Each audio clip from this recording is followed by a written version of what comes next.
মাহে রমজান আমাদের সামনে, আমি মাহে রমজানকে সামনে রেখে, রমজান আমাদের সামনে 6টা কথা, ছোট্ট ছোট্ট 6টা বিষয় একটু একটু করে শুধু বলতে চাই, বললেই আমার কথা শেষ। মাহে রমজানে, রমজান মাসে 6টি মোটা দাগের ইবাদত নতুন করে যোগ হয়। আগের সকল ইবাদত সেটা তো আছেই, আগের যত নিষেধাজ্ঞা হারাম গুনাহ এটা তো আছেই, নতুন করে 6টি গুরুত্বপূর্ণ ইবাদত রমজান মাসে যুক্ত হয়। একজন মুমিনের উচিত, আল্লাহ তাআলা যেহেতু আগের সমস্ত ইবাদত এর সাথে রমজানে আরো 6টি ইবাদত যুক্ত করেছেন নতুন করে, অতএব একজন মুমিনের উচিত এ কথা বুঝা যে রমজান মানেই ইবাদতের জন্য, রমজান মানেই আখিরাতের জন্য, রমজান মানেই নিজেকে গুনাহ থেকে মুক্ত করাবার জন্য, রমজান মানেই ভিন্ন কিছু, রমজান মানেই আলাদা কিছু, রমজান মানেই অনেক কিছু। এক ইমানদারের জন্য, যার আখিরাত দরকার, যার জাহান্নাম থেকে মুক্তি দরকার, যার মূলত জান্নাত দরকার, আর যার এগুলো দরকার নাই তার কাছে রমজান আর গাইরে রমজান ভিন্ন। রমজান এবং অন্য সময় বরাবর। তার হলো পেশাব পায়খানা, তো এটা তো সব মাসে বরাবর। তার হলো বাদ্যুকা খাওন, তো তার তো এটা বরাবর। তার তো হলো যৌন চাহিদা পূরণ করা, লজ্জাস্থানের চাহিদা, এটা তো সারা মাসে সারা বছর বরাবর। তার জীবন তো হইলো খাইছে, ঘুমাইছে, পেশাব পায়খানা করছে, যৌন চাহিদা পূরণ করছে, যখন যেভাবে, হালাল হোক আর হারাম হোক, হালাল নিজের স্ত্রী দেখা হোক আর মোবাইলের নর্তকী দেখা হোক, যেমনে হোক নিজের চাহিদা পূরণ হইলেই হয়েছে। এই যে জীবন, এইটা যাদের জীবন জন্তু জানোয়ারের মতো, তাদের জন্য রমজান কিছুই না, আলাদা কিছুই না। কিন্তু খোদার কসম, যার জাহান্নাম থেকে মুক্তি দরকার, যে বোঝে আমার আল্লাহ আছে, যে বোঝে আমার আখিরাত আছে, যে বোঝে হাসরের ময়দান হবে, বিচার হবে, একদিন আমাকে আমার আমলনামা আল্লাহর সামনে নিতে হবে, আমার জীবনের সমস্ত ভালো মন্দের হিসাব আমাকে দিতে হবে, খোদার কসম ওই ব্যক্তির জন্য রমজান অনেক কিছু, অনেক কিছু। রমজান আলাদা কিছু, রমজান আলাদা কিছু। আমাদের অনেকের জীবনে রমজান আমরা বুঝি না। রমজান মানে অতিরিক্ত বুট মুড়ি পেঁয়াজু আলুর চপ, এই না।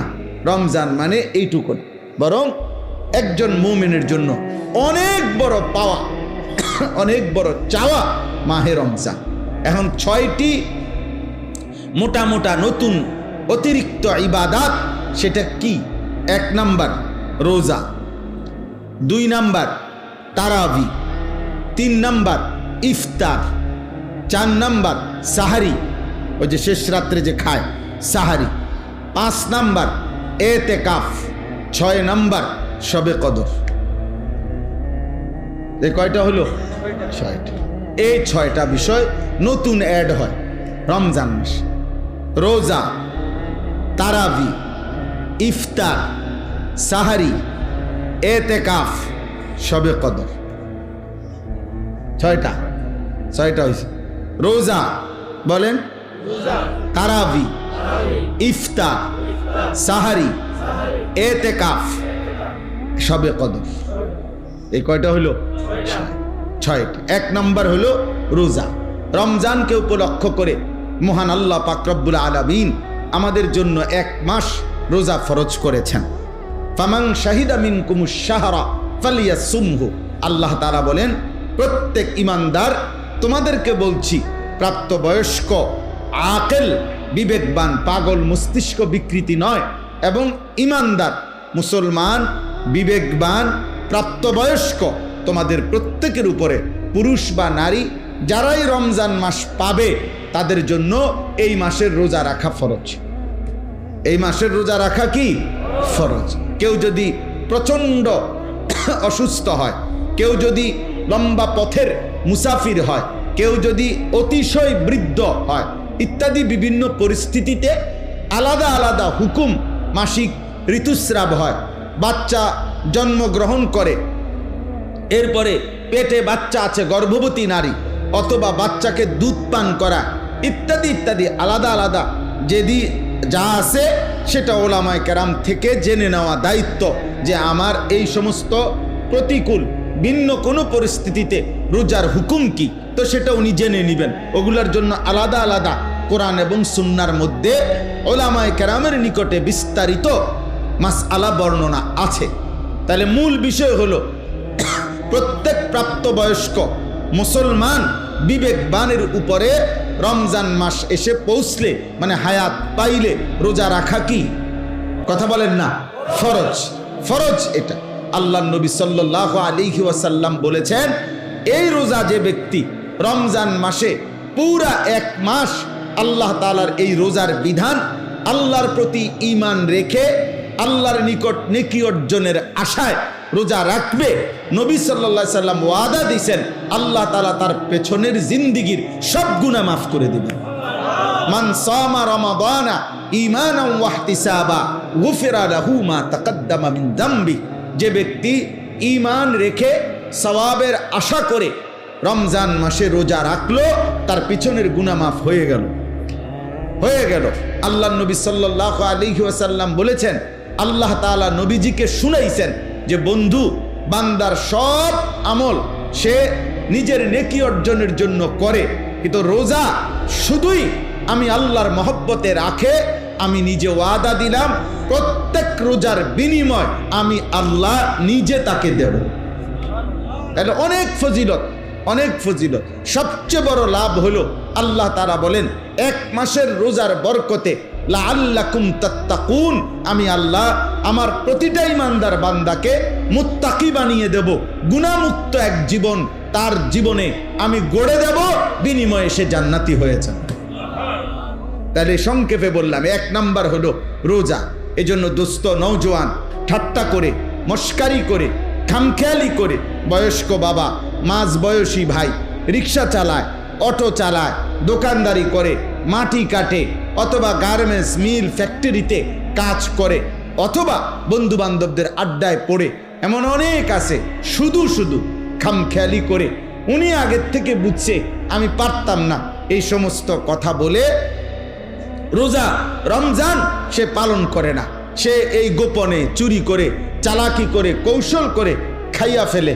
হ্যাঁ আমার ভাই, আপনি আপনার বিবির কাছে হয়তো বললেন আমি পারতাম না, তা আপনার বিবি কাছে আচ্ছা তাক খাইয়ালান, আপনারা গ্রামবাসী কিছু বলতে পারলো না, কেউ দেখলো না, কেউ শুনলো না, কিন্তু যিনি আপনার আমার হিসাব নিবেন সেই মহান আল্লাহ পাক রব্বুল আলামিন, তার থেকে আপনি জবাব দিবেন কিভাবে? আপনার ভিতরের যোগ্যতা, শারীরিক সক্ষমতা আল্লাহ জানে না? কথা বলে না কেন? আল্লাহ জানে না? তো আল্লাহ তাআলা কোরআনুল কারীমের মধ্যে বলছে, রমজানের রোজার বিধান দিতে গিয়ে ইউরিদুল্লাহু বিকুমুল ইউসরা ওয়ালা ইউরিদু বিকুমুল উসরা। আল্লাহ বলে, বান্দা বিশ্বাস করো, আমি তোমাদের উপরে মোটেই কঠিন করতে চাই নাই, বরং আমি আল্লাহ চেয়েছি তোমাদের জন্য সহজ করতে। কি করতে বলেন? অতএব রোজা, রমজানের রোজা কোনো যুক্তিতেই কঠিন হইতে পারে না, কঠিন হইতে পারে না, বরং কারো কোনো দুর্বলতা, অক্ষমতা, অসুস্থতা, যেই কোনো রকমের সমস্যার কারণে মাসআলার ভিন্নতা কোরআন সুন্নাহর মধ্যে আছে, ওনার দায়িত্ব সেটা জেনে নেওয়া। কিন্তু ইচ্ছা করে রমজান মাসে আবদার জানাইতে হয় যে দোকানপাট, হোটেল, রেস্তোরাঁ খুলবেন না। হায় মুসলমান, এতটুকু নির্লজ্জ একজন মুসলমান কেমনে হয়? আপনার কাছে এটা আবদার জানাইতে হবে কেন? আপনি একজন মুসলমান না? এদ্দুর বিবেক, এদ্দুর আকল একজন মুসলমানের এতটুকু হবে না? এটা কথা হইল? এটা কথা হইল? এই জন্য আমাদের প্রত্যেকটা ছেলে দোস্ত, তোমাদের কাছে অনুরোধ, প্রত্যেকেই নিয়ত করেন যে ইনশাআল্লাহ আমরা রমজানের পুরা এক মাস রোজা রাখবো ইনশাআল্লাহ। বলেন ইনশাআল্লাহ। ছেলেরা বলো ভাই ইনশাআল্লাহ। অনেক বরকত। সবচেয়ে বড় কথা হলো যুবকদের জন্য রোজার একটা বড় ফায়দা কি? রাসূলুল্লাহ সাল্লাল্লাহু আলাইহি সাল্লাম স্পষ্ট বলছেন, ফাইন্নাহু লাহু বিজাউন, কোন ব্যক্তির যৌন চাহিদা নিয়ন্ত্রণ করার ক্ষেত্রে, নারীর প্রতি আকর্ষণ, নারীর প্রতি চাহিদা, জিনা ব্যভিচারের আগ্রহ, অসৎ চরিত্রহীন লম্পট্য, নিজের নফসের চাহিদাকে হারাম চাহিদাকে দমন করার জন্য, নিয়ন্ত্রণ করার জন্য রাসূলুল্লাহ সাল্লাল্লাহু আলাইহি ওয়াসাল্লাম বলেছেন রোজা একটি কার্যকর মাধ্যম। এই জন্য কোনো যুবক যদি সারা বছর নিয়ম মাফিক কিছু রোজা রাখতে থাকে, আল্লাহ চাহে তো তার চারিত্রিক সৌন্দর্য খুব দ্রুত ফুটে ওঠে। প্রতি সোমবার রোজা রাইখা দেখো, প্রতি বৃহস্পতিবার রোজা রাইখা দেখো, প্রত্যেক আরবি মাসে 3 দিন 13, 14, 15 রোজা রাইখা দেখো। এক কম বেশি তাহলে আল্লাহ রসুলের ওয়াদা যে রোজা একটি ঔষধ যার দ্বারা যৌবনের চাহিদা, যৌন চাহিদা নিয়ন্ত্রণ হবে। আর রাসূলুল্লাহ সাল্লাল্লাহু আলাইহি সাল্লামের কথা মিথ্যা হইতে পারে না, নবীজির কথা কি হইতে পারে না, মিথ্যা হইতে পারে না। এই জন্য যুবক ছেলেদের জন্য এটা ভীষণ জরুরি। তুমি চালাকি করে, ওরা পৃথিবীর কেউ বলতে পারে নাই, কেউ তোমারে সাহস করে নাই। তোমারে জিজ্ঞাসা করছে তোমার বাবা মা রোজা রাখতি না? রাখতাম না। আর কি কিল্লে রাখতাম না কইছি? আমার এত কথার দরকার কি? না, কারোই কোনো দরকার নাই, তোমারই দরকার তোমার আল্লাহর কাছে হিসাব দেওয়া। তোমার মতো মাতবর, এর চাইতে বড় মাতবর পৃথিবীর থেকে হারায় গেছে, হারায় গেছে। আজরাইল তোমার আমার চাইতেও বড় ক্ষমতাধরদেরকে এই দুনিয়া থেকে ধাক্কা দিয়া কবরস্থানে ফেলাই দিছে।